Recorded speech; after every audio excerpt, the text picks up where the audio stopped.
Hey, it's Terica Talbert with Tuesdays with Terica. So we're with part 2 with the Reverend JE Young and Mrs. Young celebrating 69 years of marriage.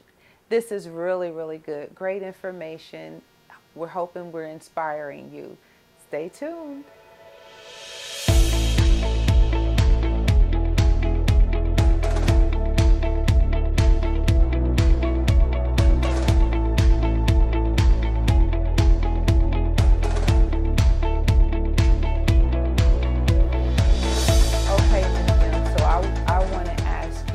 If a young woman that was thinking about getting married came to you for advice, what do you think you would say?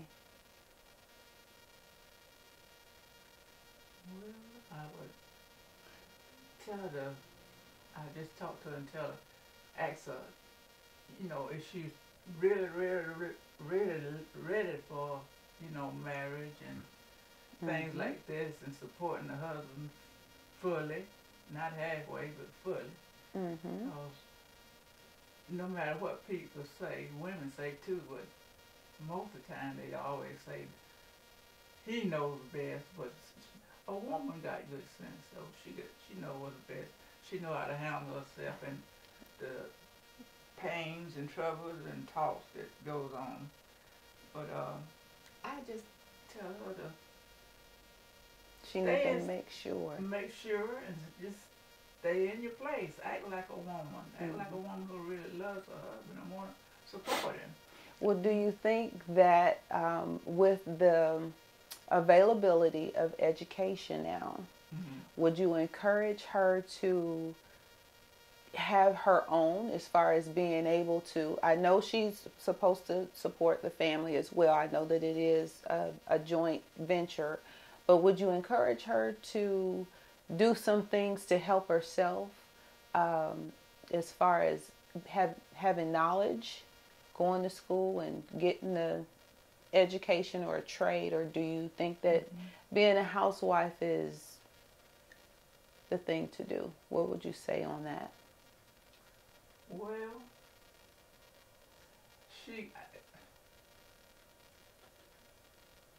because you had a trade, you were always able to sew, so you always had a way of making money. And so, what do you think? Yeah, when he went to school and everything, I went to work, and it was a great help.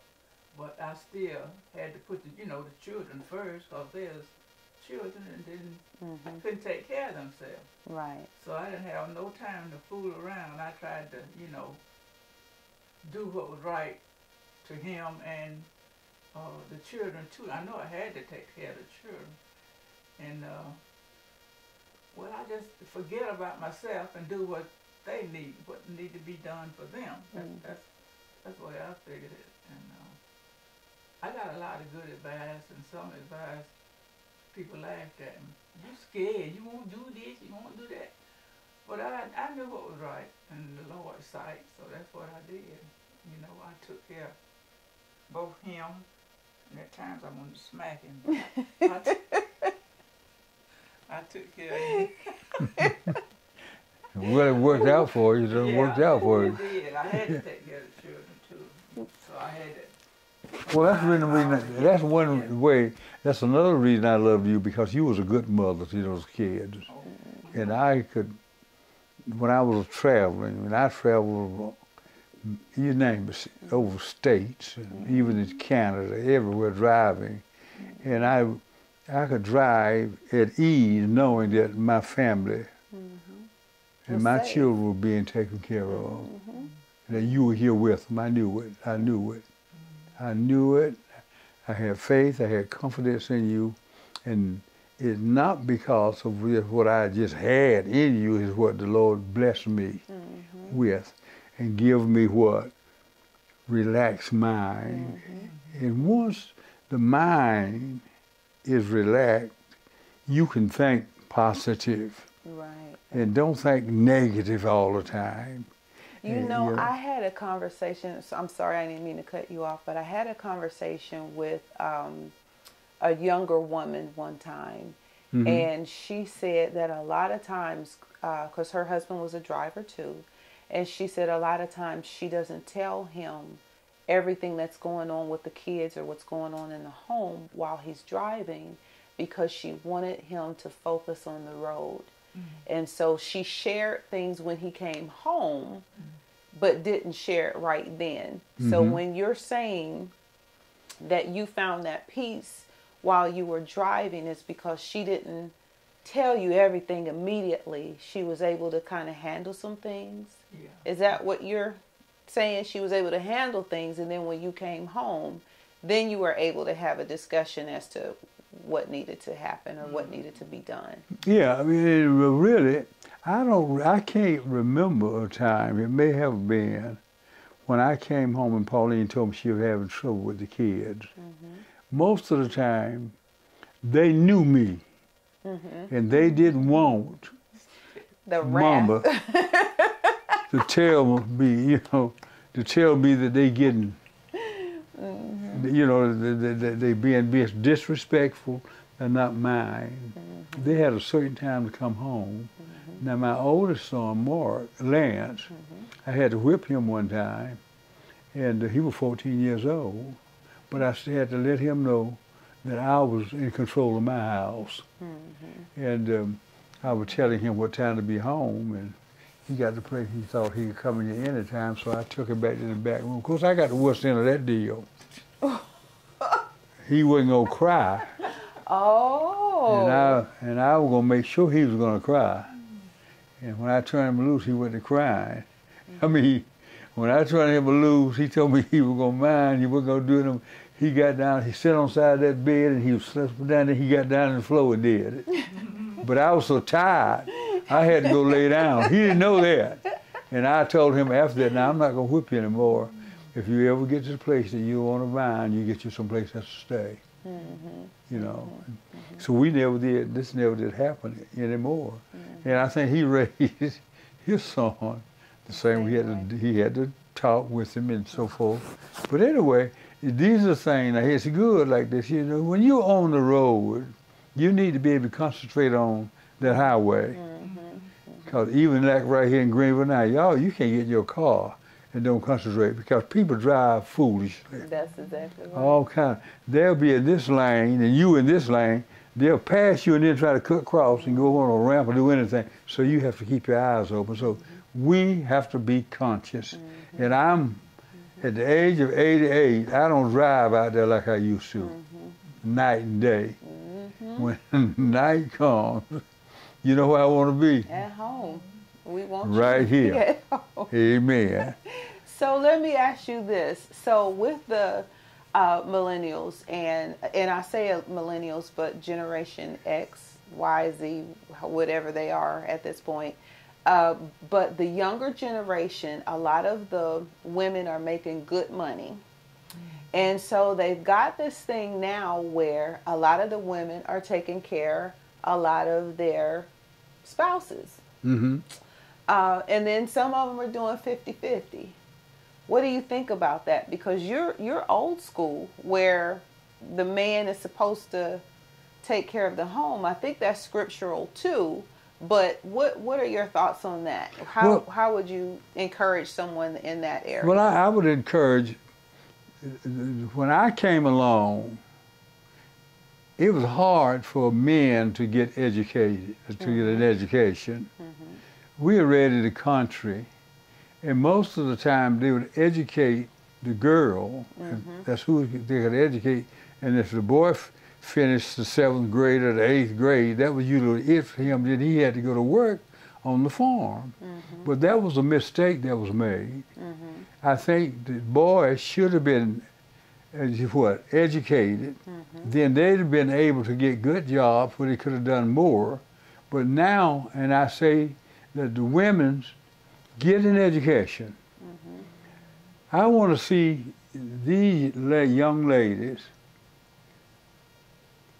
get a good education, and they'll be able to get good jobs. If they marry a guy that don't want to support his family like he should, they can support their family. They can do it. And there are a a lot of single parents who had already educated themselves and they raised their children themselves. And there are some that don't have an education. They can't go any further than hard as McDonald's. And you listen, so kids, if you could get kids to understand that your degree in education determines your salaries. It helps. You know, you can get just a high school education is good, but if you can go further, like Greenwood Tech and all these schools here, and you can get in them, you ride home, be home at night and so forth, take that opportunity.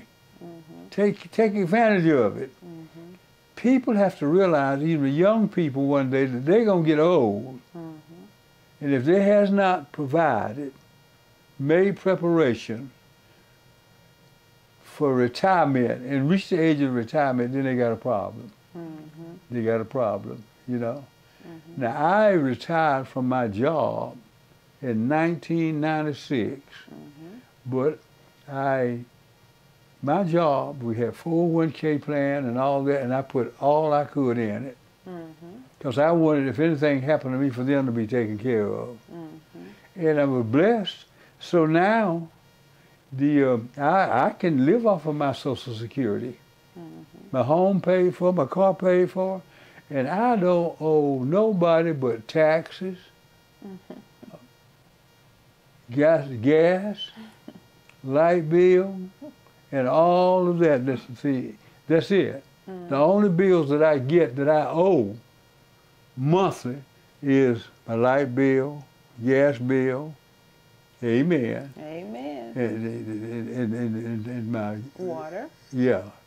These type things. See, and Pauline and I can eat off of it.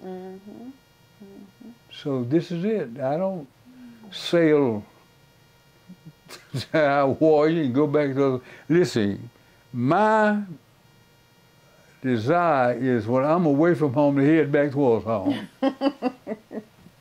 This is it. And there ain't no place, Pericomo had a song out, no place like home for the holiday.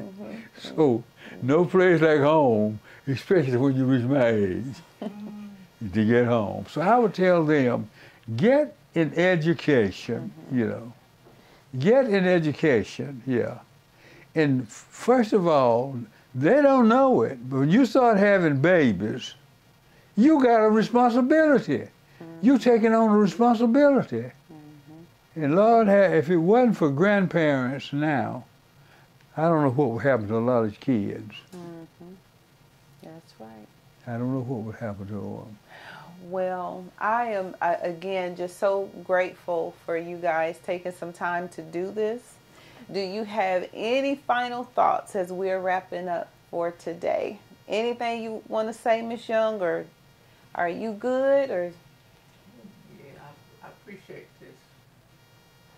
I didn't think I could say nothing in front of, good education of people like y'all.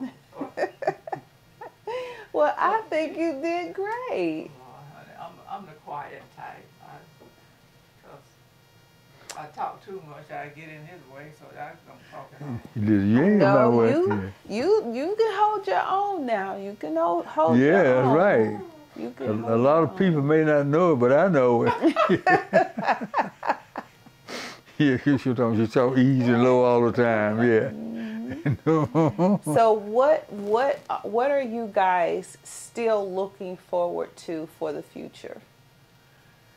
Is there anything that you're still looking forward to? Listen, I think that what I have learned, what to me is that the Lord has blessed me. He has given me, provided for me, and so forth. And I ain't got time. I don't need to be asking Him to do this and do that. I need to be thanking Him for what He has already done. All right. And that's what I'm trying to do. Thank Him for what He has already done and what He is doing for me, Okay. And listen, I am conscious of the fact that every day that I get up is a day less that I have to live. You're going towards the end. Is that right? That's right. You see, I don't have as many days today that I had yesterday. But every day, what is a countdown? Am I right? That's right. We're headed towards the end. It's just like going up a mountain. If you go up the mountain, when you get to the top of the mountain, just keep walking. What's going to happen? There you go. That's right. So I consider life like coming in a door. When you're born, you come in a door into a world. And you start traveling. You're going to go out the door. See, I got a front door. I got a back door. I come in the front door. I'm going out the back door. When I was born in 1934, I came in a door into the world. Is that right? Now I'm headed back out.